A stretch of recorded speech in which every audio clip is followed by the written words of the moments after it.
aussi. Le premier homme, Adam, devint une Nishmat Chai, âme vivante, voilà, on retrouve le mot. Et le dernier Adam, un esprit vivifiant. Il va y avoir une transformation de la chair par la sanctification opérée par la circoncision du cœur qui est faite lorsqu'on reçoit le Mashiach dans nos vies. Donc pour la création d'Adam, ensuite après il va se mettre, parce qu'il a la parole et la capacité de discerner, il a la sagesse de l'Éternel, il va donc pouvoir nommer les animaux en fonction de leur essence. Il nomme les herbivores Behema, qui veut dire aussi soumis. Les oiseaux, il les appelle Of Hashamaim, c'est-à-dire ceux qui volent dans le ciel, donc ils voient l'essence des animaux. Les animaux sauvages, il les appelle Chayat Asadeh, c'est-à-dire les créatures vivantes des champs. Il avait donc la sagesse de discerner chaque animal. Par exemple, l'âne, qui se dit Hamor, et ça sont les mêmes lettres qui composent le mot de matérialité, le Homer, et on sait que l'âne, c'était celui qui permettait donc le travail, qui représente la richesse, qui transporte les marchandises, la matérialité. Alors, par contre, le cheval sous, c'est une allusion à sa fougue, parce que sas, ça veut dire en hébreu qui bouge beaucoup, qui est rapide.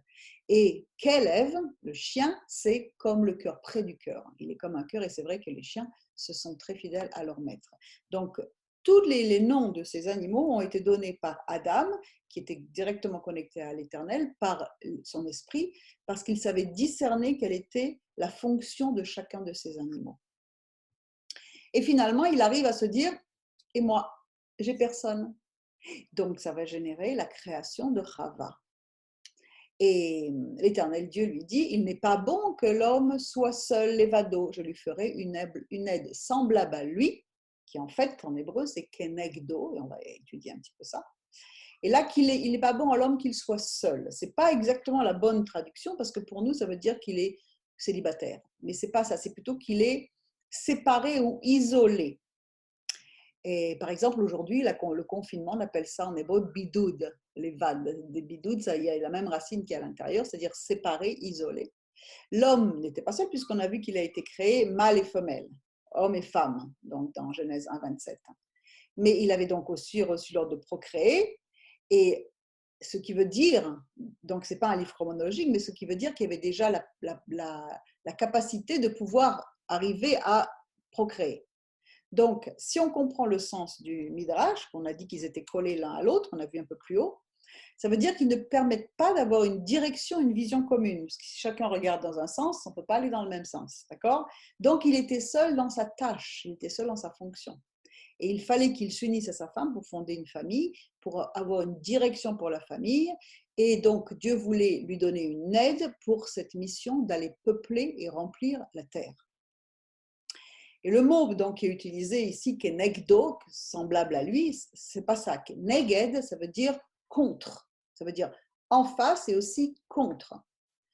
Qu'est-ce que ça veut dire? Ça veut dire qu'en fait, c'est un concept bien particulier, c'est que la femme a été créée pour aider son mari, donc être une partenaire, être l'assistée, et en l'aidant, ne pas se tromper dans la direction générale qui va donner à la vie du foyer et de la famille. C'est pour ça qu'on dit que quand il y a la bague qui est passée au doigt, c'est le cercle, ça représente la femme qui cherche une direction, et l'homme, il représente la droite qui donne la direction. Mais il faut que les deux soient unis ensemble pour que l'équilibre se fasse dans le foyer. Si la direction n'est pas bonne, si le mari ne fait pas son travail ou ne cherche pas la direction ou ne veut pas conduire la femme, qu'est-ce qui se passe? Elle peut se mettre contre lui. Elle va être negdo, contre lui. Elle va le rappeler à l'ordre sans arrêt en lui disant non, on a besoin d'une direction, on a besoin d'une direction. Et s'il ne veut pas abonder dans ce sens, ça va être des conflits qui vont se passer parce que son aide cherche une direction. Donc, l'homme doit prendre la direction et les rênes de ça. C'est partie des essences. L'essence du Kélev, c'était du chien, c'était d'être près du cœur. Et nous, l'essence de l'homme et de la femme sont des essences bien précises qui doivent se compléter et pour arriver justement à l'harmonie que Dieu a prévue et manifester surtout la gdusha, la sainteté que Dieu veut dans ce monde. Et elle agit comme un… Donc, on voit plusieurs fois où il a même dit à, à l'homme d'écouter la voix de sa femme, comme par exemple, quand dans Genèse 21, avec l'histoire d'Ishmaël et d'Abraham, elle lui dit, chasse Sarah, elle dit, chasse cette servante et son fils, car le fils de cette servante n'héritera pas avec mon fils, avec Yitzhak. Alors, Abraham, il dit non, parce qu'il aimait son fils. Mais Dieu dit à Abraham que ce ne soit pas mauvais à tes yeux à cause de l'enfant et à cause de la servante, mais dans tout ce que Sarah t'a dit, écoute sa voix, car c'est en Yitzhak que tu seras appelé une semence. Tu ne prends pas la bonne direction, écoute, elle est en train de te rappeler à l'ordre.